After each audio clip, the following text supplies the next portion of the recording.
Let's start the new year off right here. So we're bringing back a couple of the good ones. Welcome, Collective, to another great episode of Brews and Builds.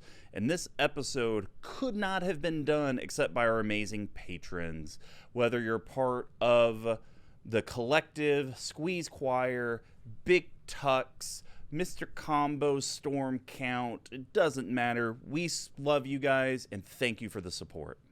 God, well, guys, if you would like to help us out financially, help us improve the content, maybe even do net new content, head over to our Patreon, patreon.com/CMDTower. We have many different tiers. Literally, guys, for $1 a month, you get a bunch of different benefits and inclusions within our community. But starting at the $5 tier on up, you actually get swag like RK Post exclusive patron tokens, playmats, sleeves, coins, all that good stuff. So please go support CMD Tower. Now, we do have a referral program. So if you're an existing patron and you get someone to join the collective, have them let us know via Patreon and we'll send you some free swag or something just to help thank you for growing the community.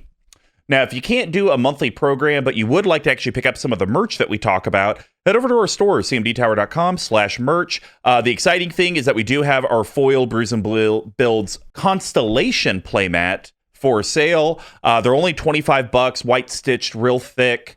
It's a real thick boy.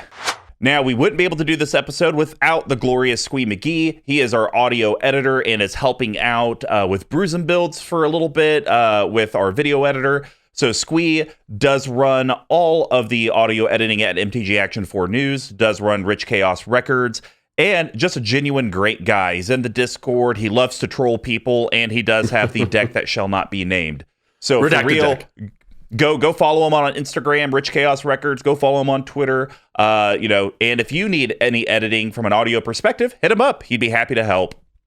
Now, this video is brought to you by @_tcoats. Tyler does all of our video editing, and he is the one that's actually making YouTube more consumable for the collective. So now instead of these 1.5, 2 hour long YouTube videos, you guys are just getting grains, hops, yeast, spice, bottle capping, short little 10, 15 minute deals, maybe even only 5 minutes. So that way you guys can thoroughly enjoy that YouTube content, consume it in very small fashions, like when you're on the porcelain throne. But of course, the free way to help us out is just share the content you're watching and listening to, because every little bit of interaction from the collective does help. So Brews and Builds is our deck tech series, but since we conquered the path to 32, tackled tons of EDH themes, we're going to be discussing, or rather, theory crafting, a deck that doesn't really exist yet. Each month will consist of new decks, and we correlate how these decks are constructed, similar to how beer is brewed. So we broke it down into 4 different categories. The first one's ramp and setting your board state. That's grain. And grains are the foundation of every beer. They include both base malts and specialty malts, usually in a 60-40 ratio. This helps with the color, the taste, and most importantly, the alcohol content of the beer. Decks always use ways to grow, stabilize, and ramp into bigger threats. And just like a grain profile, they usually a mix of staples and specialty cards. So today, we finally got here. We are doing another theory craft. And of course, it's your boy, Mr. Combo. I'm the one that kind of threw out the idea. And you guys know, I've thrown it out in the Discord. I wanted to build a deck that was just text.deck, or what I call Cinco de lots of text. This is a deck Five of a lot of text? Well, 5 colors. Lots of text. Okay. So we're doing Esika, God of the Tree. I will start this off. The first one, he's a demon. He's legendary. And he just came out in a secret lair. We're talking Demon Lord Belzenlock. Oh, yeah, that's a long one. So 4 colorless, black. Legendary creature, Elder Demon. It's a mythic. And roughly the word count that I say roughly because my eyes start to blur together. It has 64 words on just one front of the card. That's pretty good. All right, it's a 6/6. It has flying and trample. When Demon Lord Belzenlock enters the battlefield, exile cards from the top of your library until you exile a non-land card. Put that card into your hand. If the card's converted mana cost is 4 or greater, repeat this process. Demon Lord Belzenlock deals 1 damage to you for each card put into your hand this way. Woof, that's a lot of words. Yeah. So that's just I haven't talked to anyone today except for my leasing agent, so I'm ready to go. I've been saving it. So the thing that I like about this card and it being a grain is it literally interacts with both sides of Esika. It's a legend, so I can tap it for mana. And on the Prismatic Bridge, this would come off the top for free to the battlefield. And that's really where our channel has always tried to differentiate. Like grain and like ramp and setting up your board doesn't always have to be 1 drop, 2 drop, 3 drops. Sure. It could be a 7 drop if that's like Necropotence is a great example. That's a grain card, hands down. Ooh. That would have been a great inclusion today. Yeah, but that's boring. We're trying to go weird here. Fair enough. So what do you think of Demon Lord Bells Unlock? Did I go a little too sweaty with it being a grain? I don't think so. I think that you're going to be hard pressed to find cards that are strictly grains because a lot of them just say like flying, like look at Ornithopter Paradise. Yep. It literally just says flying, tap, add 1 mana of any color, which is 7 words. So I think that you have to be a little bit more sweaty with them. I also feel that you're going to find a lot, as we talked up front, there is a lot of older cards that have piles of text, and older cards aren't just efficiently costed as new ones. So I think that this is going to hit more than if you just threw it into a random mono black deck that you had without any thought and character into it. So I think it's a great warm up. I think it's a good inclusion, and you can beat face with it, which is I think how this deck is hopefully going to win. I think that's the only way it can win. To be fair, it's just casting creatures with lots of ability. Well, Tuck, what was your first grain? Okay, so I tried to find ones that actually acted as grains. And there's a couple of cycles that are very wordy that you don't really think about because you know what they do. So the one I chose was Evolution Charm. So the charm cycles actually do have a fair amount of text to them. So Evolution Charm is a colorless and a green for an instant. You choose one, search your library for a basic land card, which you said we're going to have piles of. And then they have that sweet, sweet text. Reveal it, put it into your hand, and then shuffle. The second ability is return target creature card from your graveyard to your hand. There's going to be piles of creatures. And then lastly, target creature gains flying until end of turn. So the way I look at running this one, mostly you're just going to be doing it to tutor up a basic land card to hand. But having those other 2 abilities, the target creature gain flying is whatever. But the getting a creature card back from the graveyard to your hand to recast, a Demon Lord Bezlock would be a great target when that happens. This seems like it has a lot of utility and a lot of text, more importantly. Well, here's the thing, Tuck. I was almost going to be disappointed with you because you were like, I didn't do a word count. It almost sounded like maybe you didn't pick some wordy stuff. You got it by the hair of your chinny chin chin. What's 41 words. What's the word count we're looking for? Greater than 40? I think it's usually like my lowest was 41. So I think 41? It's like I think as long as it's above 40, that counts. Okay. And so there you go. I'm proud of you. Thank you. I have a couple selections that are going to be very, very, very wordy in their printing. So some of these first few are a little leaner, quote unquote, if you will believe that. But this is a good card for the deck because I like it for 2 of the 3 effects. The target creature gains flying, I would never use unless it's very end and I need the person to die. I need to bash in with a 1/4 Esika to push in that last point of damage, I guess. But the other 2 are great because I think the return target creature card from your graveyard to hand, being able to pull creatures out of the yard and repurpose them is going to be I think a weird tech with the deck because I think a lot of creatures are going to be high CMC. And so it's going to be one of those play, pass. And it's going to feel real bad if you play pass and your Demon Lord Belzenot gets blown up. And it's like, well, I literally didn't do anything. And now that card is wasted. At least through Evolution Charm, you can get it back to hand. And then, like you said, early game, this at least gives me an option to tutor since most land ramp is not very wordy. Correct. It's get a basic, put it to hand. Yeah. So there you go. The charm cycle. The only one I have on here, though. All right. Well, my second pick is it's actually a legendary creature that I'm not a big fan of. I've played against the deck, and it's fine. But we're talking Hanseriksen. So 2 colorless rule. Yeah, that's a red and a green. It's a 1/4. We have a word count of 59 words. It is a legendary creature, human scout, and it states, whenever Hanseriksen attacks, reveal the top card of your library. If it's a creature card, put it on the battlefield tapped and attacking defending player or a planeswalker they control.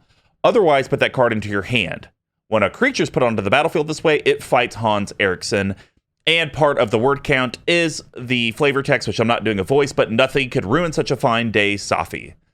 So I like this card in my grains because it's a little bit lower on the curve. And basically for 4 mana, I might be able to cheat out a 6-drop or a 7-drop, and then Hans dies. He's literally in here for like a one-time use type deal. But if I actually end up building this deck and including him, there's lots of ways to make creatures indestructible. I just have to find the wordy versions of those. The wordy ways. That way I can go into the bit, because I'm not just going to put a Darksteel Plate in there. Doesn't have enough words. So I think Hans has a place in the deck, because I think this is going to be a very creature in the red zone type event. Yep, totally. And I think you can find those indestructible ones that have the flavor, that have like the reminder text, even though it might just say like enchant. I think because there's indestructible, the original one is just like enchant creature. It has indestructible, but then it has a whole litany of the reminder text in parentheses. Nice. So that might actually end up working out for you. Yeah, I think that would work out perfect. All right, Tuck. Well, what's your second one? Okay. So, and that one is called Indestructibility, by the way.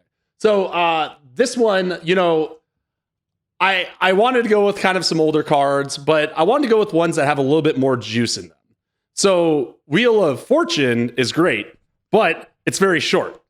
However, Wheel of Misfortune is very lengthy and has a lot of text to it as well. So each player, so it's a 2 colorless and a red for sorcery, around $3. I think this is going to go up in price as it continues to grow older, but that's a different conversation. Each player secretly chooses a number 0 or greater.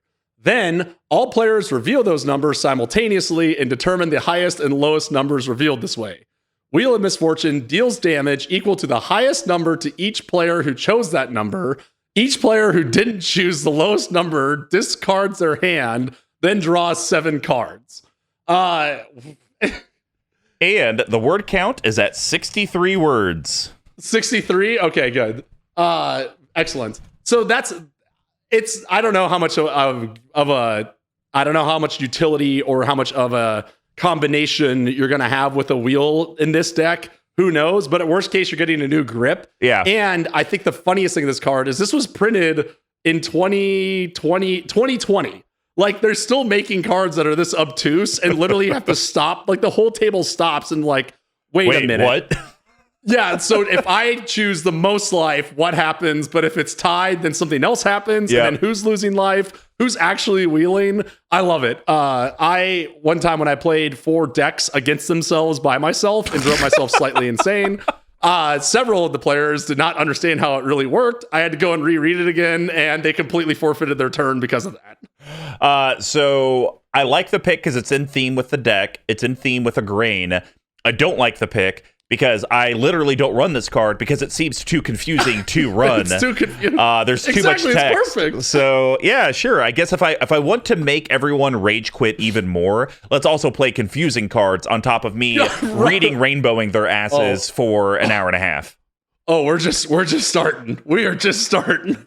Well, believe you me. We are talking for my last grain card, a piece of Magic history that I do actually own. So we are talking my good old unlimited edition Time Twister. So whoa, old you school. have one of these? Yeah. Yeah, Wait, remember really? you convinced me to buy one for maybe my C80. No. There was one of my decks that you convinced me like get one, and so I got one like 2 years ago or 2.5 years ago. Oh, nice. Yeah. I think I got That's it for amazing. Oh my god, they're $6,300. Oh. Yeah. I did not pay that. I think I paid like $600, $700. Wow, nice. Yeah, and now maybe I need to check to make sure it is. I'm pretty sure it is Time Twister, but anyways, we're wasting time. So Time Twister, and I'm going to read the OG printing because that's the one I have, and the OG printing has 42 words. So Time Twister, 2 colorless blue, sorcery. Set Time Twister aside in a new graveyard pile. Shuffle your hand, library, and graveyard together into a new library and draw a new hand of 7 cards, leaving all cards in play where they are. Opponent must do the same. Leaving all cards in play where they are, semicolon. Yes. Opponents must do the same. And then if you guys want the errata text, each player shuffles their hand and graveyard into their library, then draw 7 cards. And then put Time Twister into its own graveyard. Yep. So I think this is going to be great. It's basically kind of tucked to your point. It's like a wheel, but we're just recycling the wheel. Exactly. And I love how it's like, I have played this where people are like, okay, now I have a second graveyard that is just Time Twister that I can use for something else. And it's like, no, that's not how the card works. That is insanity, and I refuse to believe it. That's in fact the only person to ever see play this card did it that way. Oh my gosh. I would be shocked if you had this. I'm pretty sure. I mean, I might have told you to buy it. Just be like, there's no way Mr. Combo's ever going to purchase a Time Twister for God's sakes. See, here's the thing though, is I'm pretty sure I did buy one because I think I bought it damaged. And that's why I was able to afford it, because I was like, I don't really care. Yeah, I got to figure out what deck that's in. It's in a deck that we talked about. Look it up on Tapped Out. You know how Tapped Out sucks. Well, that's true, yeah. But BigTuck, why don't you... Also, real quick, last thing on Tapped Out. Moxfield having huge problems with it because it does not import the tags off the cards. Oh my gosh. It's a pain in the ass. So, BigTuck, what is your last grain card? Okay, so I already went through the charm cycle. Another thing that's shockingly wordy is the command cycle. So I went with one that is not only wordy, but also plays into the grain. So I'm talking about Atarka's Command. So it's Gruul, just like Hanseriksen. That's a red and a green for an instant. Choose 2. Your opponents can't gain life this turn. It deals 3 damage to each opponent. You may put a land card from your hand onto the battlefield. And then finally, creatures you control get +1/+1 and gain reach until end of turn. It's about $2 now. I think this actually, all of these are pretty good in this deck. Honestly, the one that you might whiff on is putting a land card from your hand on the battlefield if you don't have one. But I think comparative, especially to like Evolution Charm, this has a lot of utility, can close out the game, all sorts of things in here. I think pretty much all the commands probably are going to make the cut into the deck. But I like this one as a ramp, and also it's like a ramp card that has some additional other stuff in it that might win you the game. And it's 44 words. So we're within, even though it doesn't look like it, it's 44 words. So it's tight. I like this. You know, it's funny because in our own like Kansas City Facebook group, we've been kind of giving Sir Nathan crap for life gain. So it's like, I guess the opponents can't gain life this turn's kind of relevant. It's of the time. But yeah, I mean, honestly, I more look at this as this is a way for me to have a fog effect. Right. Without having fog. And what I mean by that is it's not preventing damage, but the +1/+1 and gain reach. That's going to help out a lot because, like Tuck mentioned, I'm going to be pulling from a lot of older cards that just genuinely aren't good. So it's like, oh, cool, this guy's an 8/8 with trample, but that's all he has. It's not like a modern card where he'd be an 8/8 with trample, lifelink, and flying. So being able to get extra keywords when I need them will probably be a big thing at the deck. I agree, and you know, being able to lightning bolt everyone may come in handy. You never know. You never know. Never know. You never know. All right. Well, that's going to wrap up the Ramp and Grain build. Bye.